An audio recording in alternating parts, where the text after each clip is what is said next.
Bintan Kampanye Damai, kampanye kreatif, pemilih cerdas, menghasilkan pemimpin berkualitas. Hari ini adalah kampanye damai. Sedamai apakah itu? Bagaimana kalau pendukung tidak cerdas? Pesta politik Bintan akan berlangsung dimulai hari ini. Di masa-masa kampanye, para paslon benar-benar terlihat sempurna tanpa celah. Begitulah, kita berada di zaman pencitraan. Tak bisa kita pungkiri bahwa menunjukkan citra yang baik pada masyarakat memang harus dilakukan para calon pemimpin untuk meyakinkan masyarakat agar memilih dirinya tanpa keraguan sedikit pun. Ditambah lagi dengan beragam janji-janji manis yang dapat membuat rakyat untuk mempengaruhi hak suara mereka. Tetapi, jika kita ingin pemimpin yang berkualitas dan mampu mengabdi pada rakyat, maka kita semua harus cerdas dalam memilih. Menjadi pemilih cerdas itu harus agar terpilihnya pemimpin yang berkualitas. Kita harus mampu membedakan mana calon pemimpin yang sengaja memoles dirinya dengan citra yang baik dan mana calon pemimpin sejati yang siap mengabdikan diri untuk negeri. Ingatlah bahwa masa depan negeri ini tergantung pada seorang pemimpin dan pada kecerdasan kita dalam memilih. Kenapa kita harus menjadi pemilih cerdas? Tentu saja karena bukan zamannya lagi menjadi pemilih biasa. Agar kelak kita tidak akan menyesali keputusan kita. Jangan sampai seseorang yang tak pantas menjabat sebagai pemimpin menjadi penguasa negeri ini. Jangan sampai nantinya kita akan dibuat susah dan menderita oleh orang yang haus akan kekuasaan. Jangan sampai kita tertipu daya oleh orang-orang yang ingin memenuhi ambisi dan kepuasan pribadinya sendiri. Kini, pemimpin yang harus berpihak pada rakyat dan bukan rakyat yang memihak pemimpin. Bayangkan apa jadinya jika orang licik berkuasa dan rakyat akhirnya sengsara. Bayangkan jika hukum dapat dibeli dan keadilan tak lagi berarti. Bayangkan jika kita memilih pemimpin yang salah, sudah pasti hancur masa depan negeri ini. Lalu, bagaimana nasib rakyat jelata dan anak cucu kita kelak, serta para pemuda penerus generasi bangsa? Maka, jadilah pemilih cerdas. Menjadi pemilih cerdas itu sebenarnya tidak sulit, tergantung pada akal dan nurani kita. Apakah mau menjadi pemilih cerdas untuk kebaikan, agar terpilihnya pemimpin berkualitas di negeri ini? Kami sampaikan kepada kita semua, dan juga untuk diri kami sendiri, tentang bagaimana agar kita menjadi pemilih cerdas. Pertama, meluruskan niat. Segala sesuatu yang diniatkan dengan baik, maka akan mendatangkan kebaikan. Kita harus berniat bahwa ketika memberikan dukungan dan suara kepada calon pemimpin, hanya karena Allah. Artinya, kita memiliki alasan yang tepat untuk dipertanggungjawabkan di hadapan Allah. Ini seringkali kita sepelekan. Padahal, urusan mengapa kita memilih seorang untuk dijadikan pemimpin, itu merupakan urusan kita kepada Allah. Maka sekali lagi, benarkanlah niat yang dapat dipertanggungjawabkan di hadapan Allah. Kedua, mari gunakan hak pilih. Satu suara kita akan berguna bagi calon pemimpin yang baik. Suara kita ini akan menjadi penentu siapa yang akan terpilih menjadi pemimpin. Jangan sampai kita tidak memilih lalu mau saja dipimpin oleh orang yang tidak kita pilih. Banyak kasus di beberapa daerah di mana selisih suaranya sangat sedikit sekali.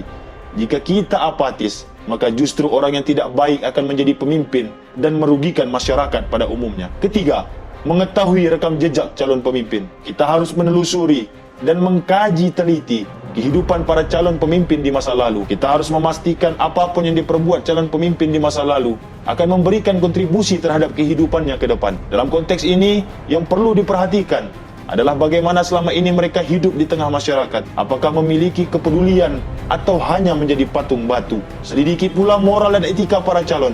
Jangan sampai memilih calon yang pernah tersangkut masalah. Jadi, cermatlah dalam mempelajari rekam jejak calon pemimpin. Keempat, mencermati visi misi dan program calon pemimpin. Jika track record mempelajari masa lalu, visi misi dan program mempelajari masa yang mendatang. Calon yang baik harus tahu persis permasalahan daerah yang akan dipimpinnya, sehingga menawarkan program yang realistis pada masyarakat, yang artinya program tersebut dapat diwujudkan dan sumber pembiayaan, waktu pelaksanaan maupun langkahnya harus jelas dan masuk akal untuk dilakukan. Ingat, kita jangan sampai terbuai oleh janji-janji manis yang sesungguhnya tak mungkin dilaksanakan, karena kita semua tahu politisi akan memberikan berbagai janji yang menggiurkan. Untuk itulah harus cerdas mencermati visi dan misi program. Kelima, kampanye calon pemimpin. Calon yang baik biasanya dalam melakukan kampanye lebih banyak mendengarkan keluhan dari rakyat dan bukan berbicara sendiri. Karena sesungguhnya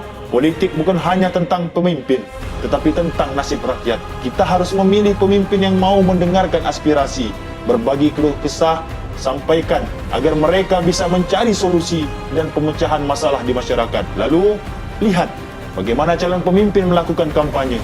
Calon yang baik tidak akan melakukan pelanggaran dalam kampanye, bahkan sekecil apapun. Jika ada kampanye yang mengganggu atau merusak, dapat dipastikan itu bukanlah calon yang baik. Apalagi jika ada calon yang sibuk menjelek-jelekkan lawannya. Maka, bijaklah dalam menilai kampanye calon pemimpin. Keenam, melihat tim sukses dan lingkaran jaringan calon pemimpin. Terkadang, hal ini luput dari perhatian kita.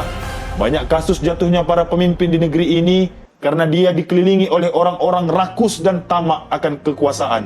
Akibatnya, pemimpin pun terjerumus. Maka, kita harus melihat siapa saja lingkaran jaringan calon pemimpin. Carilah calon pemimpin yang dikelilingi oleh keluarga yang baik, kawan-kawan yang baik, dan mesin politik yang baik pula. Ketujuh, tidak mudah termakan hoaks dan terpecah belah oleh isu sara. Seperti yang kita ketahui, bahwa sosial media saat ini marak menyebarkan berita hoaks yang disebabkan oleh orang-orang tak bertanggung jawab untuk membuat kerusuhan dan suasana politik semakin panas. Dari kubu manapun berusaha menangkal hoaks dan melawan fitnah yang menimpa mereka.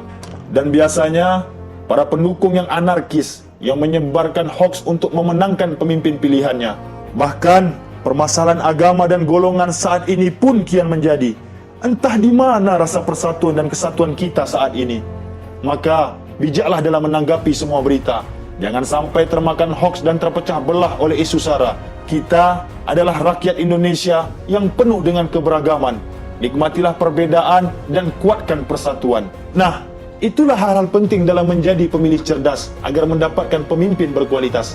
Akhirnya, pilihan ada di tangan kita semua untuk menentukan pemimpin negeri ini. Memang memilih itu mudah, tetapi pertanggungjawaban pilihan kita itu memerlukan pertimbangan yang matang. Memang tidak ada calon pemimpin yang sempurna, tetapi kita harus berusaha untuk mencapai kesempurnaan itu. Setidaknya, usaha yang baik akan mendatangkan hasil yang baik. Nasib Bintan ini ada pada kita semua. Pemimpin yang bijak dan rakyat yang cerdas. Maka lakukanlah yang terbaik untuk mencapai tujuan yang mulia.